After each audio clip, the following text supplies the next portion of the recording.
Bismillahirrahmanirrahim. Assalamualaikum warahmatullahi wabarakatuh. Kami dari kelompok 6 yang terdiri dari Anissa, Ina Caihani, Lilis Fauzia, Liha Soliha, Rizkia Eri Anissa, dan Lestari Anissa Nijan. Kelompok 6 membahas terkait tentang integrasi ilmu dalam konsep diri manusia. Darwin dan Holmes mengatakan bahwa konsep diri hadir dari hasil belajar individu melalui hubungan dengan orang lain. Masyarakat melihat ketika fakta-fakta terhadap seorang remaja seperti rasa, bapak atau ibu siapa, dan lain-lainnya. Dengan adanya hal ini sangat mempengaruhi terhadap individu terhadap konsep diri yang dimiliki individu. Hal ini bisa dilihat dari reaksi dari orang lain, perbandingan dirinya dengan orang lain, peran individu, dan identifikasi terhadap orang lain. Lalu yang kedua yaitu orang tua. Orang tua menjadi kotak sosial yang paling awal dan yang paling kuat pada asuh serta pengalaman. Orang tua memberikan pengaruh yang cukup signifikan terhadap konsep diri yang terbentuk. Respon dan sikap orang tua serta lingkungan akan menjadi bahan informasi bagi remaja untuk memulai siapa dirinya.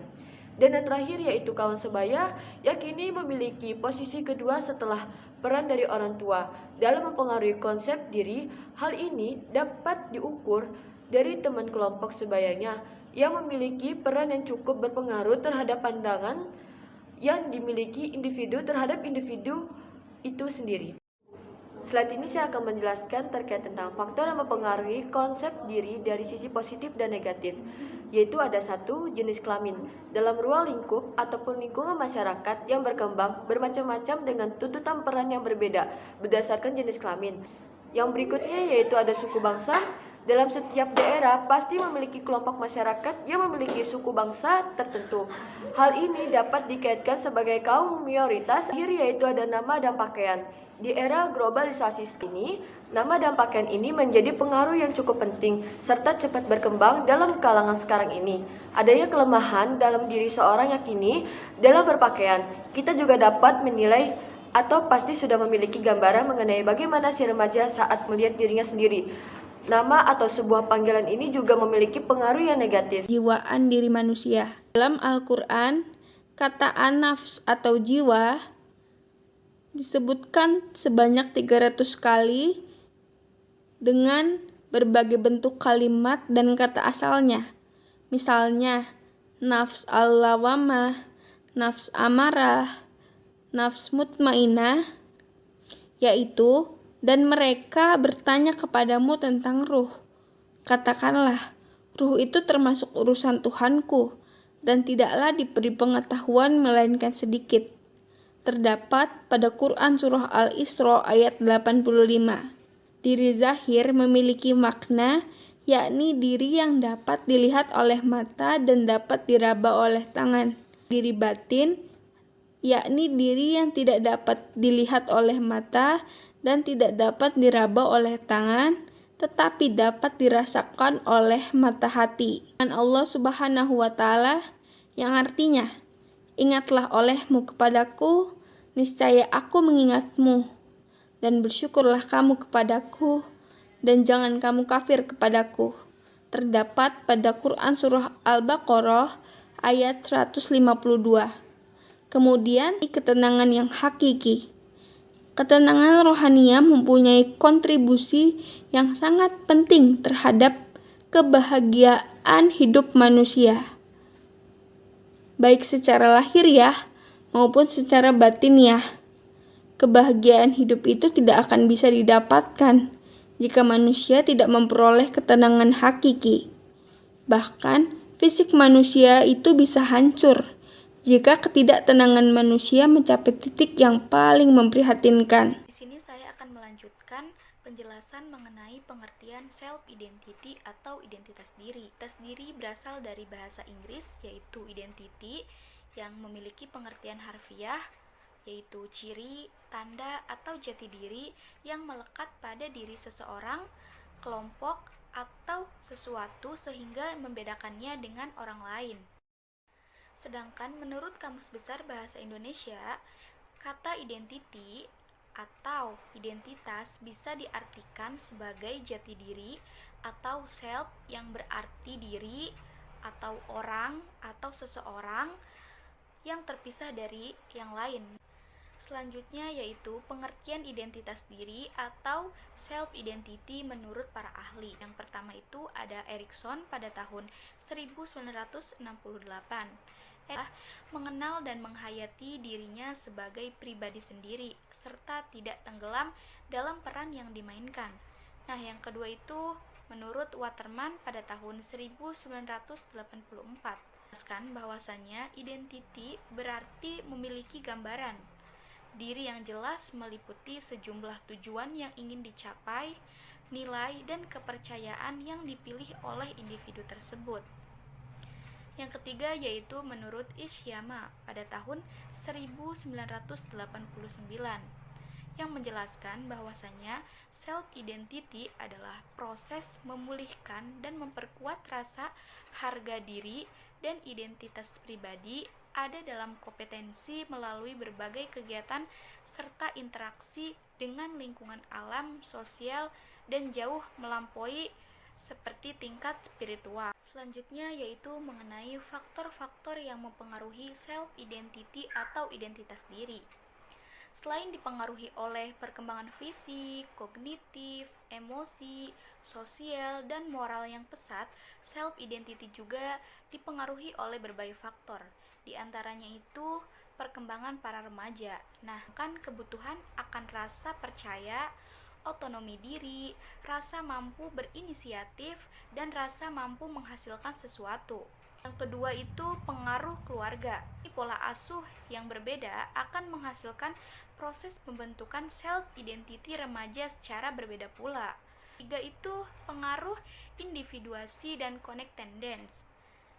Individualitas adalah sesuatu yang menyangkut kemampuan individu dalam mengemukakan pendapatnya, perasaannya bahwa dirinya itu berbeda dengan orang lain atau anggota keluarga yang lain. Maksud dari connectedness di sini adalah berkaitan dengan kebersamaan, sensitivitas, keterbukaan terhadap kritik, dan aspek terhadap pendapat orang lain. Perkembangan pada remaja ini merupakan salah satu tugas yang paling penting untuk membentuk identitas diri. Bukanlah suatu hal yang mudah, melainkan butuh proses yang panjang untuk menentukan jati diri mereka atau mencari jati diri mereka, serta pada usia remaja dapat memilih antara perbuatan yang baik dan perbuatan yang buruk. Di dalam Al-Quran dijelaskan ada salah satu ayat yang menggambarkan mengenai konflik manusia pada saat mencari jati diri mereka atau pada saat pencarian identitas mereka. Salah satunya yaitu terdapat dalam surat Asy-Syams ayat 7 sampai dengan ayat 10 yang artinya adalah demi jiwa dan penyempurnaan ciptaannya, maka Allah akan mengilhamkan kepada jiwa tersebut jalan kefasikan dan jalan ketakwaan. Sesungguhnya beruntunglah orang yang mensucikan jiwa itu, dan sesungguhnya merugilah orang yang mengotorinya itu.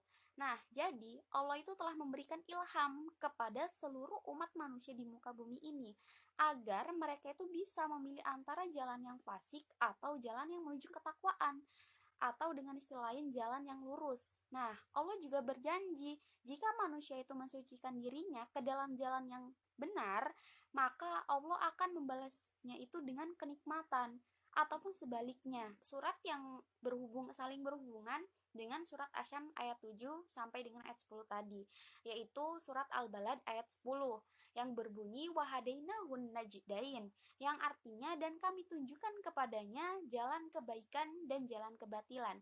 Jadi yang hanya bisa memilih itu balik lagi ke dalam diri kita sendiri. Kita mau ke jalan yang baik atau ke jalan yang buruk. Mengenai konsep komunikasi dalam Islam. Nah, komunikasi itu sendiri merupakan suatu proses sosial yang sangat mendasar dalam kehidupan manusia. Nah, komunikasi dalam Islam itu merupakan suatu proses penyampaian pesan keislaman dengan menggunakan prinsip komunikasi dalam Islam. Jika berkomunikasi dalam Islam, yang pertama yaitu kaulan sadidan. Artinya, pembicaraan, ucapan, atau perkataan yang benar, kaulan baligon. Artinya, perkataan yang membekas pada jiwa dan mudah dimengerti. Etika yang ketiga dalam berkomunikasi itu yaitu qaulan masyuroh. Artinya perkataan yang ringan, yaitu menyenangkan atau menggembirakan. Empat yaitu qaulan layyinah. Artinya perkataan yang lemah lembut. Artinya juga enak didengar dan bertata krama. Yaitu terdapat qaulan karimah. Artinya yaitu perkataan yang mulia. Komunikasi dengan kedua orang tua kita atau dengan orang yang harus kita hormati gitu. Dalam komunikasi dalam Islam yaitu qaulan ma'rufah, artinya perkataan yang baik, tidak menyakitkan. Untuk selanjutnya mengenai krisis multidimensional manusia modern. Nah, apa sih krisis multidimensional itu? Krisis multidimensional merupakan suatu keadaan krisis yang genting terjadi pada berbagai bidang kehidupan manusia, terutama manusia saat ini. Nah, krisis ini berkaitan satu sama lain dengan erat. Terjadi pada berbagai bidang kehidupan manusia seperti krisis moral, sosial, ekonomi, dan politik hukum. Penjelasan dari macam-macam krisis multidimensional. Pertama, krisis moral. Menurut Puspo Projo, moralitas adalah kualitas dalam perbuatan manusia yang dengan itu kita berkata benar atau salah, baik atau buruk. Krisis moral ini adalah permasalahan yang sangat kompleks karena melanda semua golongan. Nah, seperti yang tengah melanda remaja masa kini, yaitu sifat pemalas, penggunaan obat-obat terlarang, maraknya pergaulan bebas. Nah, nggak hanya itu, manusia modern ini cenderung memaksakan kehendaknya sendiri tanpa memikirkan orang lain. Krisis sosial. Krisis sosial adalah krisis yang melanda pada aspek sosial yang berbentuk kepada penyimpangan negatif. Penyebabnya ini dari krisis ekonomi, politik, dan hukum. Nah, krisis ini juga muncul dari akibat hilangnya kepercayaan masyarakat kepada pemerintahan yang berwenang. Krisis ekonomi ini bermula dari krisis moneter yang mengakibatkan perubahan pada nilai mata uang yang sangat tinggi, dan menyebabkan permasalahan yang sampai saat ini terus meningkat. Contohnya saja, kemiskinan dan tingkat pengangguran yang semakin bertambah. Krisis politik hukum. Nah, krisis politik merupakan krisis penyimpangan yang terjadi pada bidang politik. Krisis ini dipengaruhi dari kondisi politik yang semakin memanas dan terkadang kebijakan yang diambil oleh pemegang kekuasaan ini menimbulkan pro dan kontra. Akibatkan dari kebijakan pemerintahan yang diambil ini membuat suasana semakin memanas. Terkadang kebijakan yang diambil ini tidak memihak semua orang dan hanya kepada kalangan tertentu. Lalu, krisis hukum. Nah, krisis hukum menyebabkan terjadinya penyimpangan terhadap hukum. Penyebabnya ini terjadi dari intervensi segelintir kepentingan individu maupun kelompok. Nah, maka ada ucapan hukum tumpul ke atas dan tajam ke bawah, demikian menjadi alat pembenaran bagi sebagian orang tersebut. Nah, contohnya itu orang yang tidak bersalah malah dihukum, sementara orang yang bersalah ini yang seharusnya menjalani hukuman malah dibiarkan sebebas-bebasnya. Bahasan selanjutnya yaitu pendekatan terintegrasi terhadap diri manusia. Salah satunya karena adanya paham yang muncul yaitu teoantropome. Paham ini muncul karena adanya perspektif agama serta melahirkan ilmu integralistik sebagai ilmu terpadu. Integralistik ini merupakan paradigma Islam baru untuk melawan kecenderungan sekularisme dunia modern dan postmodern. Next, adanya kesadaran pandangan terhadap paradigma Islam yang relevan dengan kebutuhan umat Islam. Terdapat 6 kesadaran, yaitu kesadaran perubahan, kesadaran kolektif, kesadaran sejarah, kesadaran adanya fakta sosial, kesadaran adanya masyarakat yang abstrak, dan kesadaran perlunya objektifikasi. Pada pendekatan integrasi diperlukannya karakter sebagai ciri adanya integrasi ilmu dalam konsep diri manusia.